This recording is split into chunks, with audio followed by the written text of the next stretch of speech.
നമസ്കാരം. വൈന്യൂസ് പ്രഭാത വാർത്തയിലേക്ക് സ്വാഗതം. ഇന്നത്തെ വൈന്യൂസ് പ്രഭാത വാർത്തകൾ വായിക്കുന്നത് ഷിജീജ് വെക്കുട്ടി. വൈന്യൂസ് പ്രഭാത വാർത്തകൾ. കേരളം കൈകോർത്തു.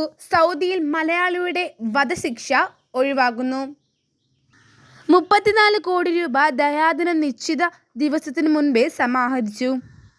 സംഭാവനകളും ബിരിയാണി ചാലഞ്ചും കാരുണ്യയാത്രകളുമായി കൂട്ടായ്മ.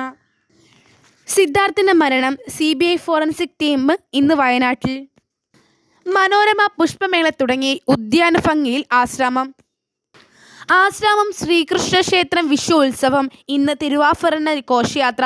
നാളെ വിഷുക്കണി പള്ളിവേട്ട. ഹയർ സെക്കൻഡറി അധ്യാപക സ്ഥലം മാറ്റ പട്ടിക റദ്ദാക്കി.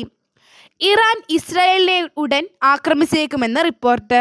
വെസ്റ്റ് ബാങ്കിലും ഗാസയിലും ഇസ്രായേൽ ആക്രമണം. MP ആകാൻ സുരേഷ് ഗോപി യോഗ്യൻ. LDF mayor. സുരേഷ് ഗോപിയെ പിന്തുണച്ചിട്ടില്ലെന്ന് പിന്നീട് വിശദീകരണം. വിഷുക്കണി. ശബരിമലയിൽ ഒരുക്കം പൂർണ്ണം. സർവേ ഫലം. Manorama news VMR. 7 മത്സരം കടുപ്പം.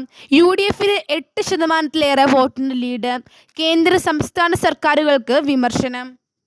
സ്ഥാനാർത്ഥിയുടെ 525 കോടി തട്ടിപ്പ്. റോഡ് ഷോ റദ്ദാക്കി അമിത്ഷാ. ആരോപണം സ്ഥാനാർത്ഥിയുടെ ചിട്ടിക്കമ്പനിക്കെതിരെ. സംസ്ഥാന ജീവനക്കാരുടെ മക്കൾക്ക് സ്കൂൾ മാറ്റം പറ്റില്ല. ബംഗളൂരു സ്ഫോടനം. മുഖ്യപ്രതികൾ അറസ്റ്റിൽ. പാൽ പാക്കറ്റുകൾ റെഫ്രിജറേറ്ററിൽ സൂക്ഷിക്കണം. മിൽമ. അപകടം. MC റോഡിൽ പനവേലി കൈപ്പള്ളി മുക്കിൽ പാചകവാത ടാങ്കർ മറിഞ്ഞു. ചോർച്ചയില്ല. ഇനി നമുക്ക് കായിക വാർത്തയിലേക്ക് കടക്കാം. കായിക വാർത്തകൾ. കേരള ബ്ലാസ്റ്റേഴ്സിന് 2ാമത്തെ ഗോൾ നേട്ടം.